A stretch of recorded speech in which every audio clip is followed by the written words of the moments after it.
What's up, everybody? Mike Lindsley back with you for an ML Sports Take here from Rosie's Corner on a Fish Friday. Make sure you stop by if you're in and around Central New York all day long. Rosie's has it all. Fish Friday, you can get the entree or the sandwich version for lunch or dinner, and the mac and cheese, and the coleslaw, and the french fries, all available here at Rosie's, plus pizza and wing combinations for all the games today and tonight and tomorrow for your NFL Saturday. Get to Rosie's Corner. Pepsi products, salads, desserts to go, you name it, hot and cold subs, it's all here at Rosie's Corner, Route 11, right in front of the Brewerton Bridge as you get off the Bartell Road exit off of I-81. I want to focus specifically on some matchups in the Bills-Patriots game. I know I've done a ton of preview stuff already. I'm going to take the Bills to win this game 23-17. I think it's going to be a really hard game for each team. I think the Patriots are going to try to go back in time, even with less wind, and just try to force the Bills to stop them running the football. And that's where, Stevenson comes in, Damian Harris comes in. Obviously, there's the first matchup right there for me. The Bills stacking the box, how do they do it? Do they bring everybody up? Do they keep a couple of guys back? Where's Matt Milano in this whole mix? Tremaine Edmonds, etc. Where are the safeties in Poyer and Hyde? That, to me, stacking the box is going to be a big one for the Bills. And do the Patriots go 12-13 personnel? Do they bring in an extra linebacker? Do they bring in somebody else? And get rid of all the receivers and just start doing that old school running attack. That's the first matchup for me, is that run game against the stacked box potentially of the Buffalo Bills. Another matchup, of course, is Josh Allen against the Bill Belichick defense.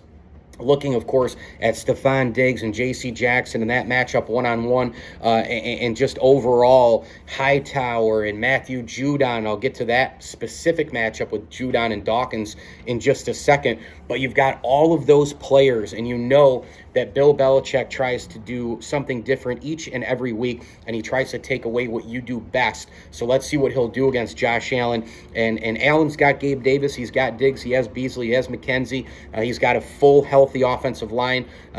The Bills are the more complete team. They're the better team. They have an edge at quarterback. But this matchup here with Bill Belichick's defense against Josh Allen is going to be something else to watch. Remember, these two teams really can't sneak anything past the other one. They know each other too well, so that makes it, once the ball is hiked, who's making more plays, who wants it more.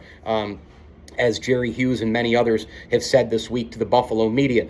Speaking of that Matthew Judon and Deion Dawkins matchup, just a huge one on the left side. Deion Dawkins, the big house left tackle, protecting the blind side of Josh Allen. And, of course, you have Matthew Judon rushing, one of the best players in the NFL at rushing the quarterback. I feel like the Patriots stole him, this offseason.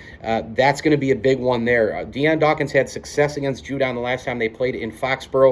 Dawkins has to come to play. He's got to build that wall and not let Judon get to Josh Allen, because Allen's going to need a lot of time. He's going to need more time than ever in the pocket against that Belichick defense, and that side, it has a big impact on how much time you have. Another matchup that I'm looking at is Matt Hawk, the punter for the Bills, who really struggled against the Jets in the last week of the season. And New England, they're really good at special teams. They've always been good at special teams under Bill Belichick, and going back to the old special teams coach, Joe Judge, who just got recently fired as head coach of the Giants, and rightly so. But the Patriots can get after it, and they are opportunistic, and they feast off of bad special teams and bad decision-making. Hopefully, Hawk has figured it out from last week, because you cannot afford to have those little pooch kicks, the ball go off the side of your foot left and right. Cannot happen for him. New England will feast on that, and that means shorter fields, means easier scores and all the rest. Another matchup to pay attention to, Josh Allen and the Bills in the red zone against the Patriots secondary. It's going to be very interesting to see where, if Gabe Davis can find some openings in the back of that end zone. I think he's going to be an X factor for the Bills in this football game. And of course, the Bills, the narrative that everybody tried to point out with the game in Buffalo was that, the Patriots only had to throw it 3 times. They ran it down the throats of the Bills. The Bills knew it was coming, and they still couldn't stop it, blah, blah, blah, blah, blah.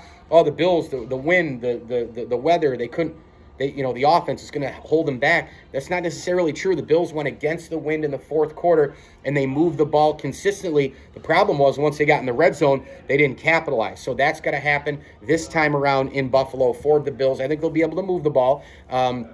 Relatively consistently, but they've definitely got to get those points in the red zone, and a lot of that has to do with Allen finding people in the end zone and making sure he reads that secondary and what kind of packages they're going to bring to the table, safety help, etc., McCourty across the middle, all that sort of thing will play into it. Devin Singletary, another big matchup here against the Patriots front line. Devin Singletary's gotten hot as of late. He's a very, very real threat for the Bills now. They're able to run the football. They're a more complete team because of Devin Singletary. Let's see if Singletary can keep this going, hang on to the football, and bust through a couple runs from that Patriot defensive line. I have the Bills winning 23-17. I think this is a total coin flip game. It's the game I didn't want as a Bills fan. I would have much rather had, even though they're high octane with Mike Williams, Keenan Allen, Austin Eckler, Justin Herbert, I would have much rather had that Charger team fly across the country, have to go to a different time zone. They're a warm weather team. They play the majority of their games in California and other warm cities. I think the Bills' defense, the way they're playing, could have taken a ton away from the Chargers. The thing is, you don't want to run the risk of having your season end to the Patriots because the offseason is going to be a nightmare every single day. Asked about it, McDermott, Bean, etc. Hey, remember last year you were chasing the Chiefs? Now you're back to chasing the Patriots. You don't want that narrative. You want to win this game and move on next week. I think the Bills will get it done, but boy, am I going to be a nervous wreck the entire time. Thanks for watching ML Sports Take here from Rosie's Corner. Hit me on Twitter at Mike L Sports and get on down here for Fish Friday. Don't forget to order Rosie's Corner off the new Slice app as well, and you can get it delivered via Grubhub. Pizza, wings, pasta, hot and cold subs, and more. And your Fish Friday all day long. Entree or sandwich version, coleslaw, fries, mac and cheese. Place to be. Rosie's Corner. Appreciate Jason, Jody, and their support of the platform. As I always tell you, enjoy the games.